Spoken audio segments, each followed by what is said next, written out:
Hello, lovely people of the internet. Welcome back to my channel. If you're new, welcome to my channel. I hope you're having a wonderful day wherever you are in this big wide world in which we live in. If this is the first video you're watching, hello, my name is Amy. Lovely to meet you. So today I thought I would do a video that I have pictured myself filming for a really long time, but now the time has come where I'm actually sitting down and I'm going to be talking to you about my ayahuasca experience. Some of you may or may not know what that is, so I'm going to start this video explaining what it is, a little bit about it. You guys can do your own research if you're interested, or if this tickles your pickle. The internet has a range of information on this subject and can probably explain it a little bit better than I can. There are also a few YouTubers who have explained it really well, so there's plenty of information out there on ayahuasca. I'm going to be mainly focusing on my personal experience with the plant medicine, but obviously if you want to know more about it, the internet is your resource. Wow, I can't believe I'm actually filming this video. It feels like just yesterday that I was like getting ready for my trip. Time is such a weird thing, but the time has finally come where I get to sit down and tell you guys about my experience. Obviously, this is a super personal thing. Every single person's ayahuasca experience is going to be very different. Every ceremony is different, even for the same person. So this is just my personal experience. If you've done ayahuasca yourself, you'll know that your experience is probably really different to mine. And that's totally okay because we're all individuals and we're all on our own separate journeys. But before I get into my experience, I just wanted to touch briefly on what it is, why I decided to journey with ayahuasca, and a little bit of pre-info. So if you don't know what ayahuasca is, it's basically a plant medicine from the Amazon. It originates to like over 5,000 years ago, and it's basically the mixture of a vine and a leaf, and the combination of these two plants allows one to have a very healing spiritual experience.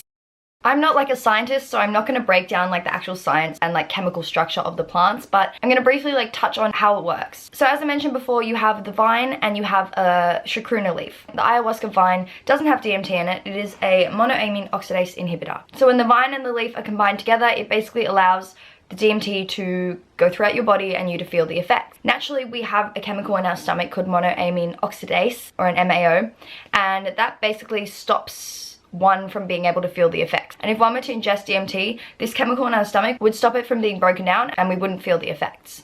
So basically when the vine is combined with the leaf, that chemical is like stopped from working and one can feel the full effects and have like a psychedelic, or not even necessarily psychedelic, some people don't get visuals, but the combination of these does allow one's consciousness to be altered and elevated. So I find this stuff really hard to explain, even though I have it in my head. But if you guys want to know like the full chemistry of ayahuasca, then like there's a bunch of journal articles about it. They've actually done a lot of research in peer-reviewed journals. If you want to see like academic literature on this stuff, it's not just like some psychedelic drug that people take in the jungle. It's a legitimate type of medicine, then you can go there. I'm definitely not your best resource for that. But for the last 5,000 plus years, the tribes have been using this medicine for all sorts of spiritual, physical, emotional, psychological, all healing in general. You name it, ayahuasca can probably help with it in some way, shape or form. A lot of people are very quick to like discredit this sort of medicine and are very quick to say like it's a drug because it does alter your state of consciousness and it makes you feel something when you ingest it. But before you discredit it, I would just like to say that Western medicine is only like a couple hundred years old, whereas these ancient traditions go back to over 5,000 years ago. So I feel like a lot of people are very quick to discredit these sort of tribal medicinal brews, but we really don't know shit about medication. Our system is nowhere near as old and ancient as these sort of more tribal medicinal brews. So before you say, oh, you just like went and took drugs in the jungle and got high, like it is not like that at all. The medicine is taken in a very ceremonial, very serious context. It's definitely not like going to a party and getting fucked up taking drugs. It is not a recreational experience. Yes, it can be beautiful. Yes, it can be very profound. But it's not like you go to a party and you're like, oh, I'm gonna go take some ayahuasca and get really fucked up. That just doesn't happen. It is hard work because often your subconscious will come right to the forefront and you have to deal with all the stuff in your life that you have been pushing down, because in life, I guess we have issues. We have things we don't want to deal with. Maybe that's trauma, maybe that's mental health. And we have so many distractions in this world. It's very easy for us to just push stuff down, to ignore things, to put them to the side, and maybe get drunk or abuse a substance because we want to escape our own mind. And ayahuasca is like the opposite of that. Instead of escaping your mind, you are confronting your mind. And that is very different to the recreational drugs that I feel like people use in this day and age. So just to clear that up, it is very different to party drugs that are used recreationally.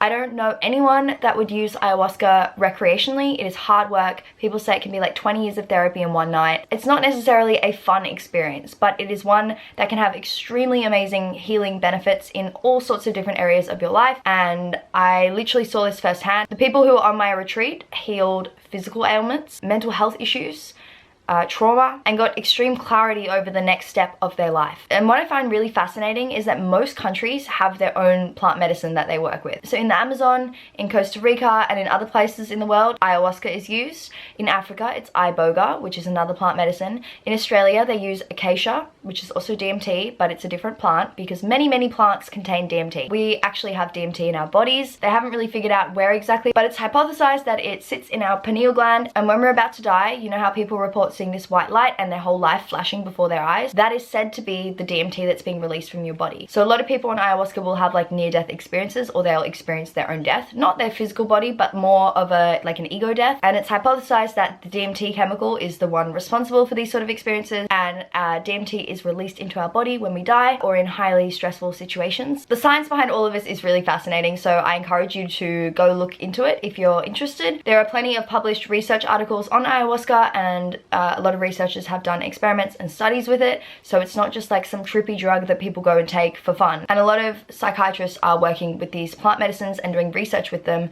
because they can have a lot of healing properties. I mean, it makes a lot of sense because nature is a very powerful thing. I feel like these plants have been put on this earth for a reason, for us to use and for us to grow and connect with nature. And me personally, I would rather be healing through nature than taking a whole bunch of man-made chemicals that are made in a lab to try and make me feel better and to heal me in some way, shape or form. And this is coming from someone that has been on a lot of Western medication. I've been on antidepressants, I've been on anti-anxiety medication, I've been on antipsychotics. Like, I have had my experience with these sort of medications, and I'm very happy to not be on them anymore because I feel like healing for me is a natural process. It needs to be done naturally with nature, and I felt really called to work with ayahuasca for my own personal reasons, and that is what I did. I do think I needed to kind of touch on a few things before I jump into it, because a lot of you might be like, ayahuasca, what? Like, what is ayahuasca? What is this thing you're talking about? You went to the jungle to like drink a brew? Like, what are this? So I felt like I had to just give you a little bit of backing information.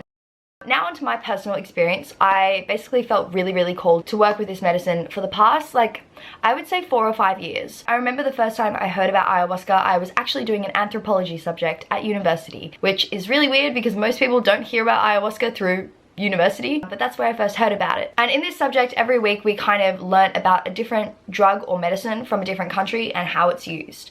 And that's where ayahuasca first showed up in my life, and that was in 2014. Wow, 6 years ago, a long time. At the time, I didn't really think anything of it. I was just like, oh, cool, that sounds interesting. But I didn't think like, oh, this is something I'm gonna go do 6 years later. So it's kind of crazy how it's all worked out the way it has. The next time I heard about it was I was seeing this guy, and I became quite close friends with his group of friends. And in particular, one of his friends and I became really good mates. And he mentioned ayahuasca and that he'd done a few ceremonies. And that was when that word came up again, and I was like, oh, interesting, like, I've heard about this and it kind of intrigues me. And then basically as time went on, it just kept finding its way into my life. And a lot of people will say you'll feel called to ayahuasca. She'll keep showing up in your life and you'll keep hearing about the word, or you might be on the internet and it might pop up, like just weird little synchronicities and coincidences. But a lot of people do say you feel called to the medicine to work with it, and that is definitely something that I can relate to because I did feel like I was very much called to have this experience. Also in this video, I'm going to be referring to ayahuasca as she or mother ayahuasca. Different plants have different spirits attached to them, and ayahuasca is very much a feminine plant. It's a very nurturing, motherly kind of energy. There are other plants that have more of a masculine energy, such as San Pedro, which is a cactus, and that is more a male, grandfatherly sort of energy. Ayahuasca tends to be more of a female energy, a feminine energy. So when I say she or mother, I'm referring to ayahuasca. So just wanted to clear that up in case you are wondering why I'm referring to this plant as a she. I hope that makes sense. So yeah, a lot of people say you do feel called to it, and that is something I definitely felt. And then basically over the years, it just kept showing up in my life. I kept feeling more and more called to it, but there was fear and resistance holding me back. I was scared. I mean, it's a scary thing. Like, it's not something that you hear about every single day. It's a pretty crazy concept to go into the jungle and drink an Amazonian brew, and you don't know what's going to happen. You don't know how your body and your mind is going to react. It's very purgative, so a lot of people vomit and some people shit themselves, and you can cry and scream. If you watch a video of an ayahuasca ceremony, it looks frightening. Like, it looks really, really scary. And so I did watch quite a few videos and I was like, ooh. But on the other hand, I was also like, I still want to do it. I still feel called to this medicine, even if I'm scared.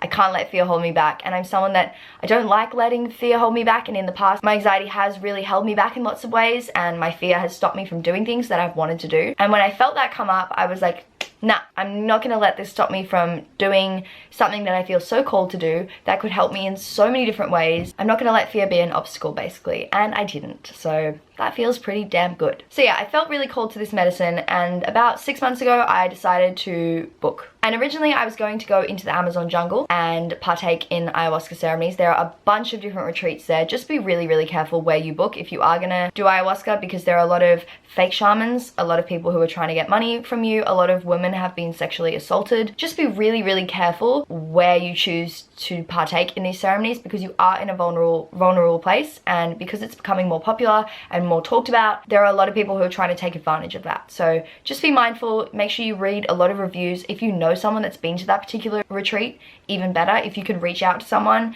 who's been to that retreat and get their advice and their experience, even better. Just make sure you're really careful with where you decide to go if you are going to do an experience like this. And that goes for any plant medicine or any sort of psychedelic. If you're going to be doing that, you're going to be in a vulnerable state. Make sure you are doing it in a safe environment. Set and setting is extremely important and will affect your experience, not only physically, but like on an energetic and an emotional level. If you are not comfortable with the people you're doing it with, if you're in an unsafe environment, your psychedelic experience is going to be very different and probably a lot darker. So just be very mindful of that. So I was going to go into the Amazon and partake in ceremonies, but there were a few hesitations about doing it this way. One, the language barrier. A lot of the places you can do it have a Spanish speaking shaman, and I feel like with such an intense experience, you do need someone to help you maybe make sense of what you've just experienced the night before. And when there's that language barrier, it does make it a little bit harder. And also for my first time, I kind of wanted to be a bit more comfortable. So as I was researching different retreats, I came across a place called Rhythmia, which is a life advancement center in Costa Rica. What drew me to this place was the fact that it is medically licensed. This is the only medically licensed ayahuasca retreat in the entire world, which means the Costa Rican government have recognized this as a medicine. The Ministry of Health in Costa Rica actually recognized that this is a medicine, and Rhythmia basically has like a paramedic on site. They have doctors. It's a very safe environment to do ayahuasca, especially for the first time. So that is what drew me to book Rhythmia.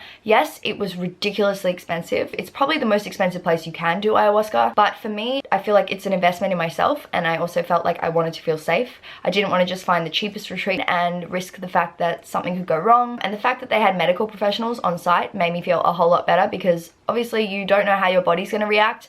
My little anxious self was like, what if I have a heart attack? What if I have a seizure? And I feel like that just really put my mind at ease. In the future, I probably will go to the Amazon and drink ayahuasca and go somewhere else. I feel like now that I've done ayahuasca and I know that I didn't die, I didn't have a really bad reaction, I kind of feel a little bit more safe and secure to venture out somewhere a little different. So that is basically how I came to ayahuasca. I ended up booking my stay at Rhythmia 6 months ago. You do have to book in advance because they sell out really quickly. There might be a few of you out there who also feel very cold. My advice would be to listen to that gut feeling, listen to that call and pick up the phone and answer it, because you're being called for a reason, and they do say that's your soul calling you to get this deep healing, to work with the medicine.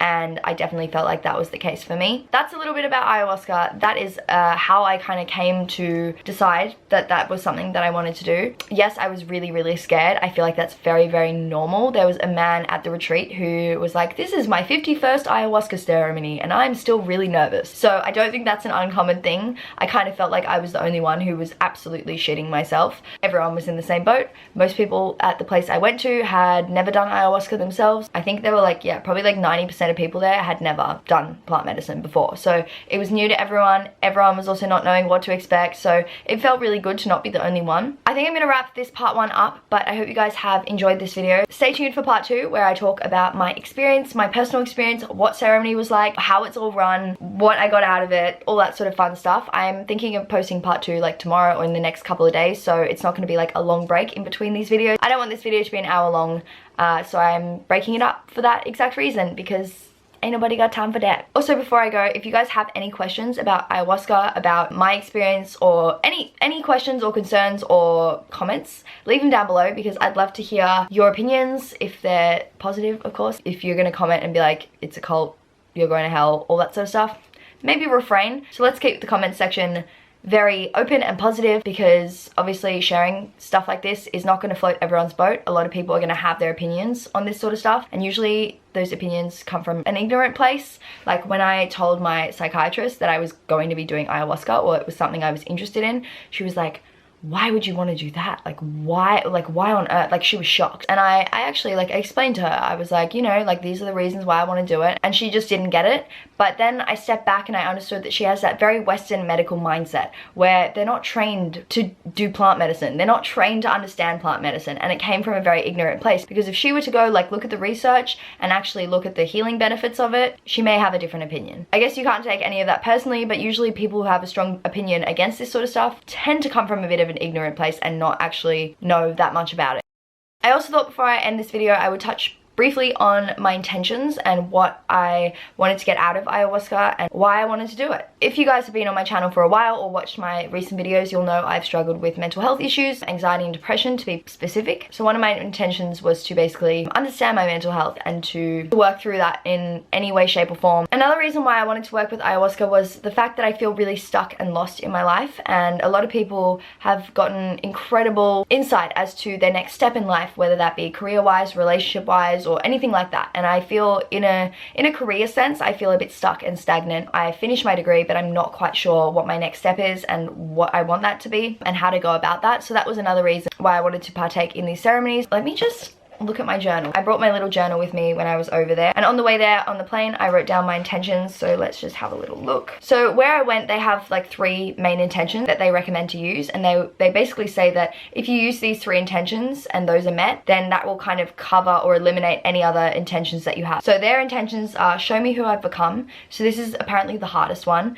It's basically where you are shown who you've become, the good parts of you, the bad parts of you, everything, where you have to kind of deal and accept who you've become in this world. And at Rhythmia, they believe that at some point in your life, usually your childhood, you split. So you come in like a whole person, and then at some point something happens to you, whether that be a really traumatic experience, or it could be something minor, it could be something drastic, it could be something subtle, and it's different for everyone. But they basically say that through this experience you split, your soul splits. At Rhythmia, they say they want to merge you back with your soul, with your child self, with your who you really are. The second one is to merge me back with my soul at all costs. So that, I guess, follows on from this. Once you see who you become, then you merge back with who you really are. And then the third intention is heal my heart. So those are the 3 intentions that Rhythmia recommends using. I also had a few of my own that are more specific that I wrote down. I'm going to read them out to you. The first was to help me find purpose, clarity and direction in my life, path and career. I feel like I've got so many interests and so many things that I would really love to do with my life, but I'm not quite sure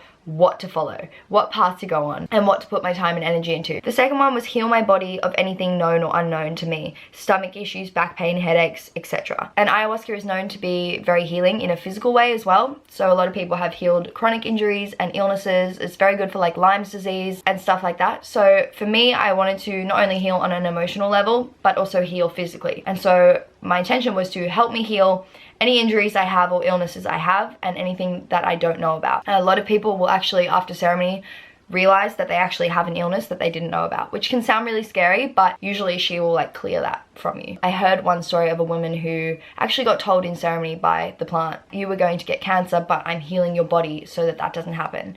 and stuff like that, like crazy stuff like that. And I probably sound like an absolute lunatic right now, and I'm okay with that because I've seen it firsthand and these are actual experiences that people have. For someone who doesn't know much about ayahuasca, it might sound a bit crazy, like probably very crazy, but once you actually watch a lot of videos on this, you'll see that this stuff is actually pretty common. The third intention I had was to help me understand and work with my innovative mind and connect me to my creativity. I think at heart I'm a very creative person. I don't know whether I need to follow that in a musical way or a videography way, which I feel like I'm kind of doing, or an artistic way. You know, there's so many different creative paths you can take in life, and I also don't know, should I make something creative my job, or is that going to be more of a hobby for me? Like, there are so many questions about creativity in my mind.